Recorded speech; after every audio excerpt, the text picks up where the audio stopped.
Saya sempat 6 tahun SD di SDN Negeri Beji 3, Depok, Jawa Barat. Karena kebetulan saya ini aslinya Jakarta, cuma sekarang lahan dakwahnya di Yogyakarta. Kemudian lanjutkan SMP di SMP Harapan Masa Beji Depok. Kemudian SMA SMUN Negeri 97 Jakarta Selatan. Melanjutkan lagi studi di Sekolah Tinggi Agama Islam Negeri Surakarta Solo. Saya ambil jurusan Ekonomi Syariah, khususnya di akuntansi syariahnya.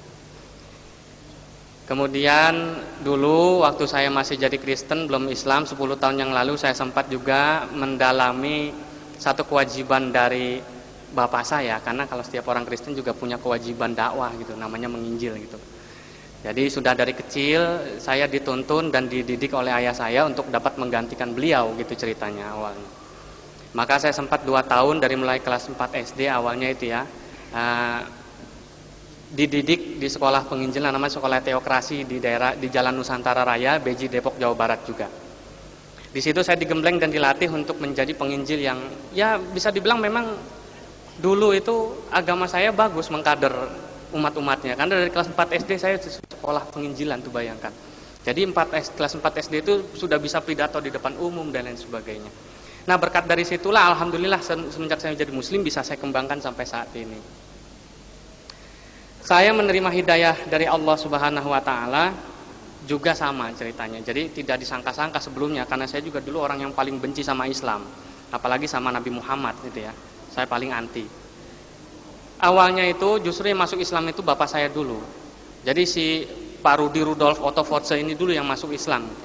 Tepatnya pada tanggal 13 Januari 1994. Kemudian 2 minggu kemudian adik saya Yona Yohana dan Jessica namanya masuk Islam, karena dulu berurutan ya. Nah dengan masuk Islamnya adik saya, gereja waktu itu mengatakan hati-hati Islam itu virus. Kalau nggak dicegah besok virusnya bisa nyebar sama kamu.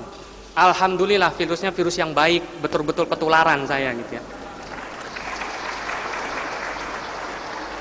Nah saya masuk Islamnya itu setelah 4 bulan kemudian. Jadi tanggal 5 Mei 1994 baru saya mengucapkan 2 kalimat syahadat. Ceritanya itu berawal dari diskusi ya, dialog ringan lah dengan ayah saya. Jadi saya cukup kaget kenapa papa itu kok masuk Islam. Padahal dulu papa yang ngajarin saya untuk menjadi Kristen yang baik dan Kristen yang taat. Sekarang kenapa papa mengingkari keselamatan dan lari kepada Islam? Kurang apa Kristen itu? Nah setelah banyak bertanya kemudian beliau menjelaskan. Ini beberapa hasil diskusinya. Saya catat itu dan saya masih ingat karena saya bukukan ya. Judulnya itu bukunya ini ya, Injilku yang Ternoda judulnya. Ini hasil diskusi dan dialog antara ayah saya dengan papa saya. Kasusnya pertama saya dijelaskan, nama saya Yori Yonatan, disingkat Yoyon gitu ya. Ya kan ya itulah. Sekarang juga sama kasus namanya Yusuf Ismail, kalau saya ke Amerika bagus namanya jadi Joseph. Tapi kalau Betawi, orang Betawi manggil saya Ucup gitu. Nah, jadi pertama kali saya diberitahu bahwa kenapa saya masuk Islam, karena pertama banyak sekali pelanggaran-pelanggaran yang dilakukan oleh orang-orang Kristen kamu ini Yon terhadap Alkitab kamu atau kitab suci kamu. Contohnya apa? Marah saya dulu karena saya juga pengikut Kristus yang sangat setia dulunya. Biar gini-gini juga calon pendeta gitu ya. Nanti kalau udah besar maksudnya itu alhamdulillah sekarang nggak jadi pendeta gitu ya. Nah yang pertama tadi salah satu contoh adalah sebetulnya di dalam Injil, di dalam Bible, di dalam Alkitab itu dilarang makan babi. Kenapa kamu makan babi? Lihat kitab Ulangan pasal 14 ayat ke-8. Yang ironis lagi, Alkitab tahun 62 itu tidak ada kata-kata hutan. Yang ada begini juga babi karena memang berkuku belah tetapi tidak memamah biak, haram itu bagi kamu. Alkitab yang sekarang itu ada tambahannya. Ditambahin juga babi hutan. Nah ini saya belum bisa terima. Yang kedua contohnya orang Kristen itu dilarang minum homer, minum minuman keras. Tetapi kenapa dalam ibadah kamu yang sebulan sekali atau 3 bulan sekali itu yang disebut perjamuan kudus, kamu minum minuman keras?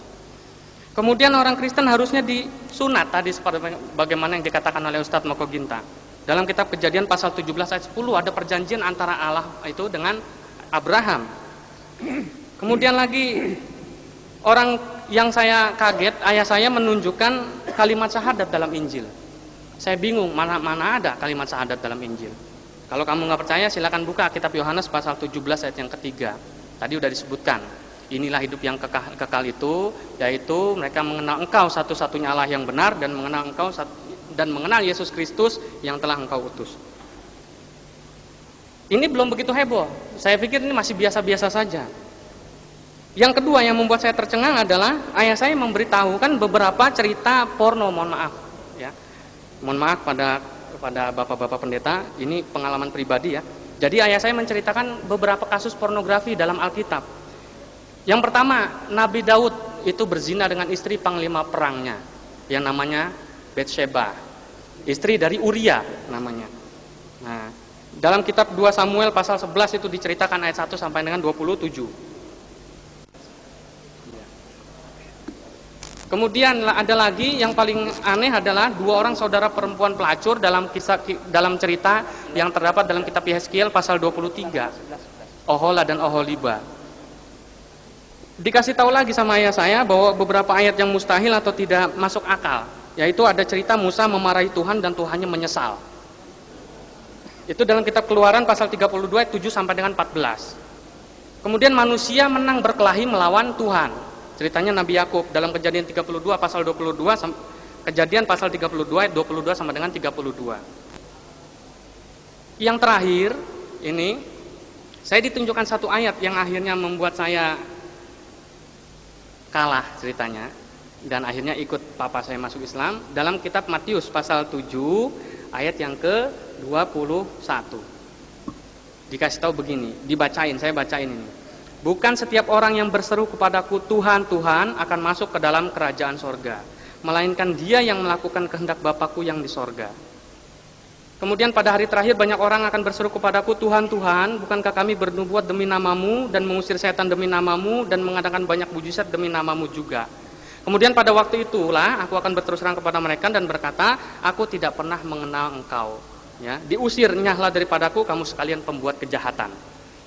Di situ saya berpikir, yang menyebut satu-satunya umat di dunia ini yang menyebut Yesus Tuhan itu kan cuma saya dulu.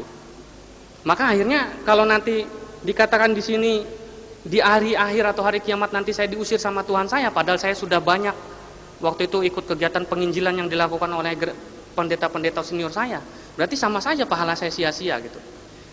Nah akhirnya setelah diskusi panjang mengenai Alkitab, kemudian ayah saya menjelaskan tentang keislaman. Dari hasil diskusi itulah, ini karena waktunya sudah tidak cukup, kurang lebih selama 4 bulan itu saya digodok, dimatangkan mengenai Alkitabnya, kemudian juga dibandingkan dengan Al-Quran. Nah dari situ tepatnya tanggal 5 Mei 1994 setelah melalui diskusi yang panjang, baru saya mau menyatakan diri saya bersedia masuk Islam. Dan alhamdulillah sampai sekarang saya berani mengatakan isyhadu bi annal muslimun. Saksikanlah kalau saya sekarang udah jadi muslim, makanya saya pakai sorban, bukannya maksud biar jadi kiai gitu, enggak. Ini banyak ustadz, banyak habib. Ya, terima kasih. Saya serahkan kepada